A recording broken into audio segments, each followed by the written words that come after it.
सारे तीर्थ बार बार, गंगा सागर एक बार। गंगा नदी का सभी नदियों की अपेक्षा विशेष महत्व है। यह पापों का नाश कर मोक्ष प्रदान करती हैं और गंगा सागर को एक बहुत बड़ा तीर्थ भी माना गया है। सभी लोगों के बीच प्रचलित एक लोक कहावत भी है, सारे तीर्थ बार बार और गंगा सागर एक बार। शुरू करते हैं। गंगा सागर भारत के तीर्थ में एक महातीर्थ है।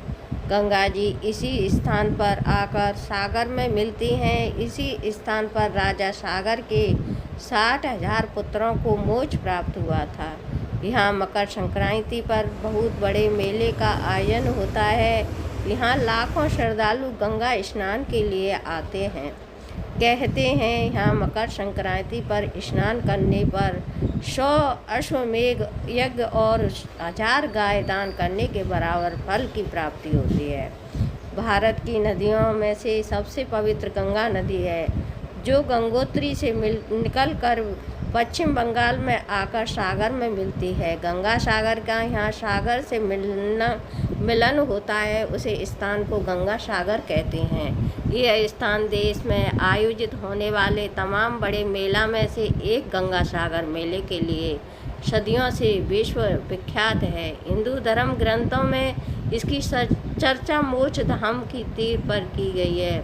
यह मकर संक्रांति के मौके पर दुनिया भर से लाखों श्रद्धालु मोक्ष की कामना लेकर आते हैं और सागर संगम में पुण्य की डुबकी लगाते हैं। पश्चिम बंगाल के दक्षिण 24 परगना जिले में स्थित इस स्थान पर मुनि का मंदिर है, जिन्होंने भगवान राम के पूर्वज और ईक्ष्वाकु वंश का उद्धार किया था।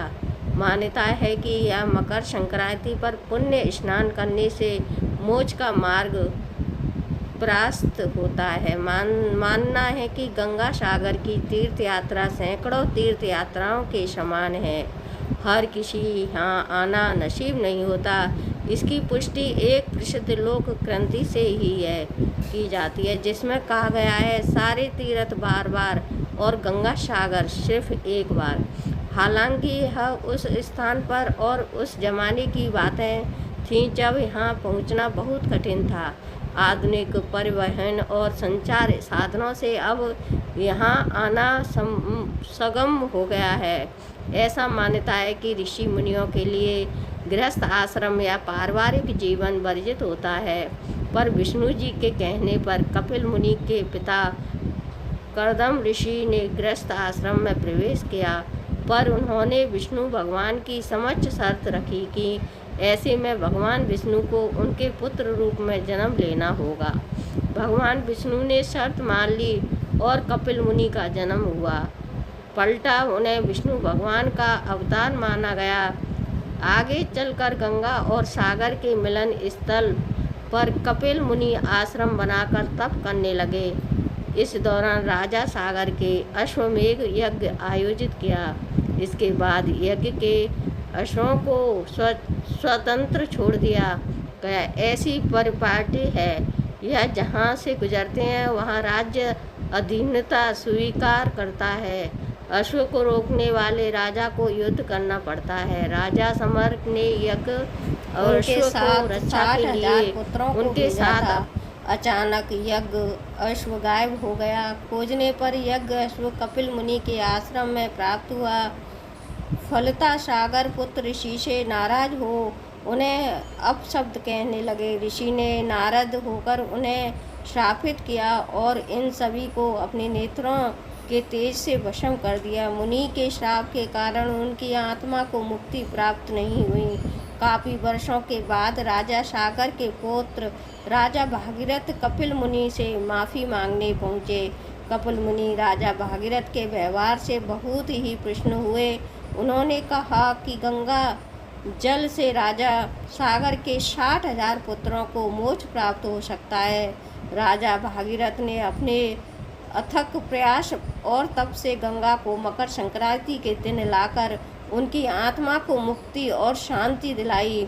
यही स्थान गंगा सागर कहलाया, इसलिए यहाँ स्नान का विशेष महत्व है। गंगा सागर मेला पश्चिम बंगाल में आयोजित होने वाले सबसे बड़े मेले में से एक कहलाता है। इस मेले का आयोजन कोलकाता के निकट हुगली नदी के तट पर ठीक उस स्थान पर किया जाता है जहां पर गंगा बंगाल की खाड़ी में मिलती है, इसलिए इस मेले का नाम गंगा सागर मेला है।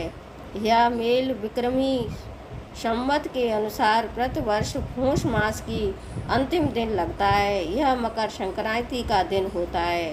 सुंदर वन निकट होने के कारण गंगा सागर मेले को कई विषय परिस्थितियों का सामना करना पड़ता है। तूफान व ऊंची लहरें हर वर्ष मेले में बाधा डालती है, परंतु परंपरा और श्रद्धा के सामने हर बाधा खाली हो जाती है। गंगा के सागर में मिलन स्थान पर स्नान करना अत्यंत शुभ व पवित्र माना गया है। संगम पर श्रद्धालु समुद्र देवता को नारियल और यज्ञों की पर्व भेंट करते हैं। समुद्र में पूजन एवं पिंडदान का पितरों का जल अवश्य अर्पित करना चाहिए। गंगा जल में स्नान दान या विशेष महत्व है।